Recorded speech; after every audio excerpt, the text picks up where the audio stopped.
Hello everyone, welcome back. My name is Melissa, and here we like true crime and history once in a while when I find a cool story, and makeup as well. So I usually tell you some type of story while I do my makeup, and if this is something that sounds interesting to you, please subscribe down below. Like this video, hit that little bell icon so you can be reminded every time I post a new video. And yeah, I know I've been gone for a very long time. It's been a heck of a past month and a half, but I'm back for the long run. Also follow me on Instagram and other social medias that I will have linked down below. And without further ado, let's get started. Okay, so today's story is on Mary Vincent. So Mary was born in 1963. She was one of 7 children. Her father was a mechanic and her mom was a blackjack dealer. And in 1978, they were going through a pretty messy divorce. And this affected Mary a lot. So she decided to run away one night to her grandfather's house. So she traveled from Berkeley to LA, I believe, and the way that she was able to was through hitchhiking. And I know what you're thinking, but during this time in 1978, hitchhiking was a very common way for people to get around. Like a lot of people didn't really own cars back then, so hitchhiking was a very common thing. It was very normal to see hitchhikers. So 15-year-old Mary made it to her grandfather's house, but on the day of September 29th, Mary, after being at her grandfather's house for about a day, she became very homesick, and she also had like a very strong need to just like go back home. So she decided to hitchhike back to her home in Berkeley. So it was the day of September 29, 1978, and Mary was with 2 other hitchhikers. They had been hitchhiking, you know, for quite a while during the day. They were looking for a ride, obviously, when finally a van stopped, and Mary, you know, went ahead and approached the driver and asked them to, you know, give them a ride.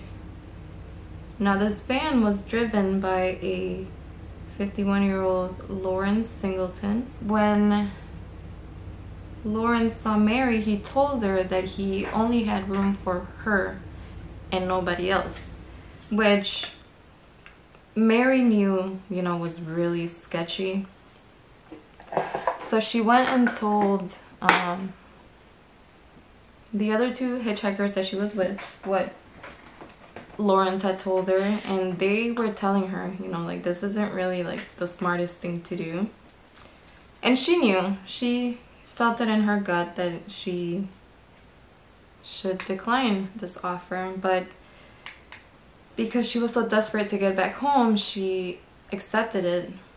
And he promised her that he would take her to Interstate 5. So Mary got into his van. She was a bit crammed in the front seat, and she would end up falling asleep because she was just very tired. And when she finally woke back up, she realized that Lawrence had actually driven past Interstate 5. And she told him, like, I think you missed the exit. And he was, you know, like, oh, I'm sorry, it was an honest mistake. And he's like, I'll turn around right now. And as he was turning around, he told Mary that he had to use the potty and that he was gonna find like a place to stop so he could, you know, relieve himself. And Mary was, you know, at this point kind of getting that gut feeling that something was gonna happen.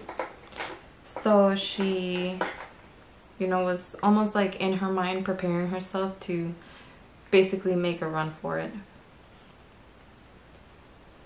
But when she looked down at her shoes, she realized that her shoes were untied, but she couldn't reach her shoe, like at the with the way that she was sitting and kind of how cramped she was in that front seat. So she waited for Lawrence, who pulled into this very secluded road, and he, you know, pulled in like pretty far in, like suspiciously far in, to supposedly go pee-pee. And once he stopped, she saw him get out of the car, and she took this time to open her door and, you know, try and tie her shoes, which she was not able to. Okay, anyway, as she was tying her shoes, she felt a very strong pain on the back of her head, which knocked her out. And this pain that she felt was a hammer blow to the back of her head, because Lawrence hit her with a hammer on the back of the head to knock her out. When Mary finally woke back up, she realized that she was completely tied up. Her hands were completely bound and her feet were completely bound. She was naked. And Lawrence then proceeded to assault her for the entire night. Now, I think it was around like morning time almost that Lawrence finally fell asleep, and Mary was just like desperately trying to get loose, but she just couldn't. He tied her really, really tight. He might have been a Boy Scout. When he woke up again, he, without saying a word, he just got up, went around back to the driver's side, put his seatbelt on, and began driving away. Now, he wouldn't drive very far before he found another secluded road, and then he pulled into this road, again, far in, with Mary still tied up in the back. He once again proceeded to assault her for basically another entire night. This isn't turning out exactly how I wanted it to, but that's alright. And when he was once again done this time around, Mary was just like begging him to set her free. Like, she just wanted to go home. This poor girl, she was 15 years old. And she was just begging him, can you please set me free? And he said, you want to be set free? Okay, I'll set you free. And he pulled Mary out of the van, and he walked back into the van, well, outside of it, and then he grabbed something, but Mary couldn't really see at first what it was. And he turned around and he just like grabbed, he untied Mary's arms, and he grabbed her left arm, and he just like hacked at it one swing with the hatchet. He just like hacked it off. And like when he hacked off her first arm, Mary instinctively with her like I think it was her left arm that he hacked off first. Now with her right arm, she like instinctively grabbed a hold of his arm, and because of the angle that she was in when he was like trying to hack off her other arm, it was kind of like a bit difficult for him, I guess, to like get it in one swing. So he was like hacking at it for a while until he finally was able to sever that arm. Now she remembers just holding on to his arm like tight. She remembers the grip that she had on his arm, but she couldn't figure out why she was still falling, because her arms were severed. Now she fell to the ground bleeding profusely, and she was, you know, going into shock, and she looks up at Lawrence and he's just kind of like waving his arm around, and she couldn't figure out why until she saw that he was trying to get her arm that was still like gripped onto his arm. Like her hand went like stiff when he cut it off, when he chopped it off, and it was just not really easy for him to, you know, get off, I guess. No, she almost went into like into survival mode, I guess you could say, and she basically played dead. Like she was just laying there completely limp, bleeding uncontrollably, yet she was completely awake. Now Lawrence thought that she was dead, so he grabbed her and dragged her like 50 feet down this road, and he decided to just dump her down this like 30-foot drop, which was a concrete culvert. Yeah. And this culvert, it had like these inclines on both sides, either side, that would lead up to, you know, the road that was over this culvert.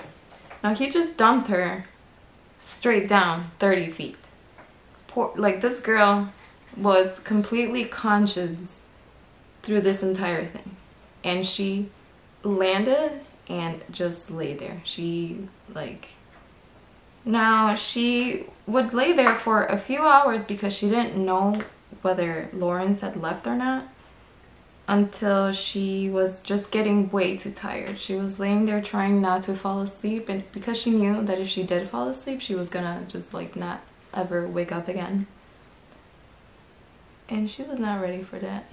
So she kind of willed herself to get up, and if you've ever tried to get up with no hands, you know that it's not easy. Yes, my pump thing is broken. So now when she was finally able to make it up to her like knees, she dug her stumps that were left into the ground, into like soil and dirt, to try and stop, oh shit, to try and stop the bleeding a little bit at least.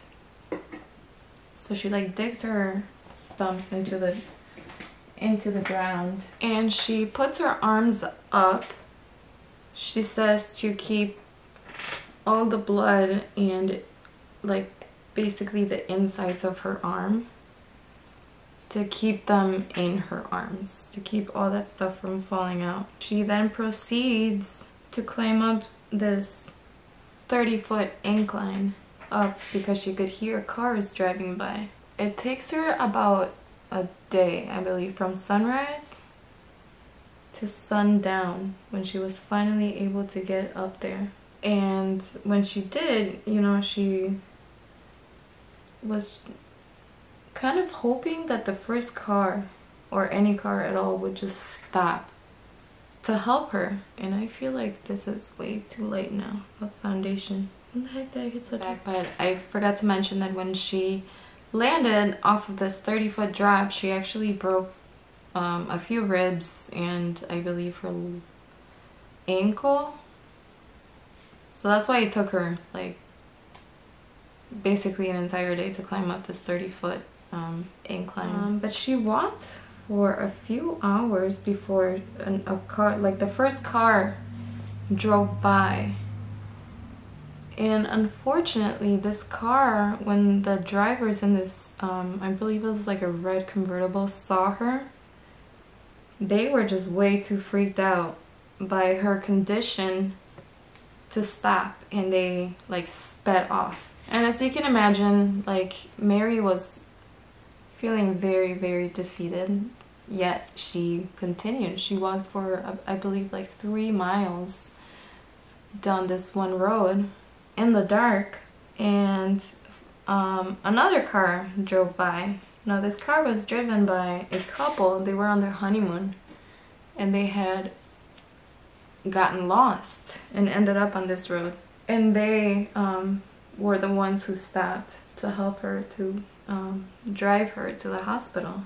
And now this is crazy to me, because it's incredible to me how certain people are almost put in your path, I guess, to help you. Like, those people were meant to get lost. You know what I mean? I can relate to that, and I'll tell you guys in a minute. But yes, they finally get her to the hospital, and she's able to, you know, get the help that she needs. And she made a full recovery. Obviously, her arms were not, they were unable to save her arms because they just didn't have them. So she had to get the prosthetics instead. Now, Lawrence actually cut her hands off because he wanted to conceal her identity so that she wouldn't be able to be, like, identified when she was found, you know, because he thought that she was dead. Now, because Mary was able to give the detectives, like, a very specific and complete, like, description of what Lawrence looked like. You know how they do, like, the sketches or whatever. And they were able to get a very accurate, like, what do they call them? Composite sketches of Lawrence. Oh shit, why am I doing this now? I haven't even contoured yet. Okay. It didn't take long before somebody who recognized, which was, I believe one of Lawrence's neighbors, they recognized him through the sketch, and they, you know, alerted authorities as to where this freaking psycho was. And they arrested him at his home basically that same day. So now Lawrence is, you know, in his trial in court, and Mary goes to testify, of course, for his horrific crimes. Okay, so Mary was able to testify against him, but of course, because of the extremely, you know, lenient laws back then, he was only able to get 14 years in prison. And as he was walking out of the courtroom, Mary remembers him telling her that he would finish the job even if it took him the rest of his life. So of course Mary was scared, like, this isn't over, you know. And thanks to the law, now she was gonna fear for her life. And out of those 14 years, he only served 8 because of good conduct. Mary had, she had kids. She had 2 sons by the time Lawrence was released. And 9 years after he was released from prison, guess what? Surprise, surprise, he murdered a woman by the name of Roxanne Hayes. She was 31 years old, and she was a mother of 3. And he killed her at his home after soliciting, I believe. And because when he was arrested for this and sent to trial again, Mary decided to testify against Lawrence once again on behalf of Roxanne, you know, to try and give at least Roxanne the justice that she deserved. And for this crime, Lawrence was sentenced to death, but of course this motherfucker would die of cancer in 2001. And this obviously didn't bring Mary the peace that she needed, I guess. The only thing that did bring her some peace was seeing the relief in her son's faces when they realized that they didn't have to worry for their life or the life of their mother anymore.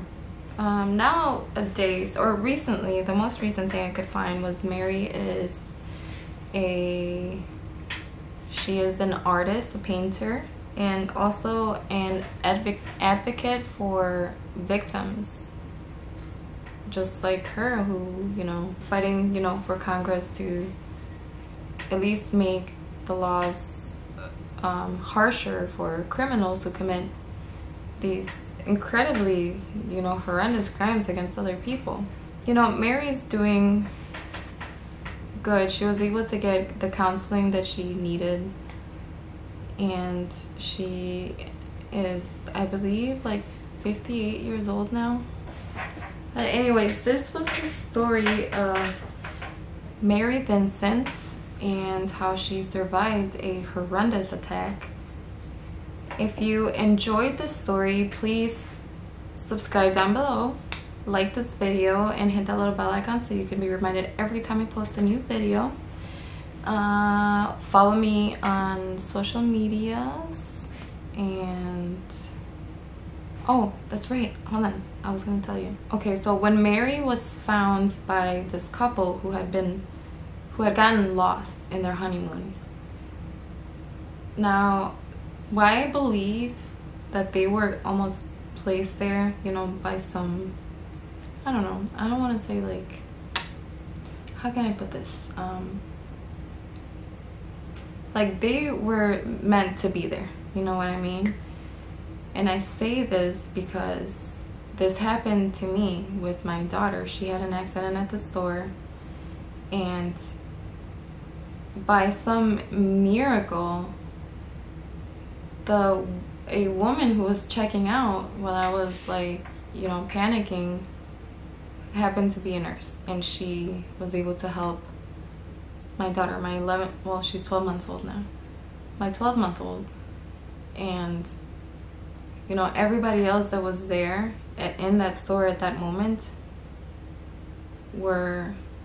they helped me and my son to, you know, not lose our minds. And that's why I believe, like, you know, these people were meant to be there. I don't know where I was going with this, but yes. If you enjoyed the story, please subscribe.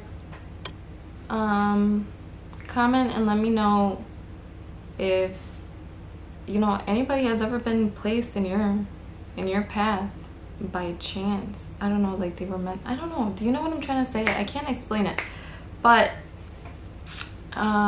yes, follow me on Instagram and other social media, so I'll have them linked down below, and everything, you know, all the makeup that I used today, I'll also have it linked down below. Alrighty, well, I'll see you guys next time. Also, I hope you guys have happy Thanksgiving. As I'm filming this is tomorrow. Happy Thanksgiving, happy holidays, and I'll see you guys next time. Thank you.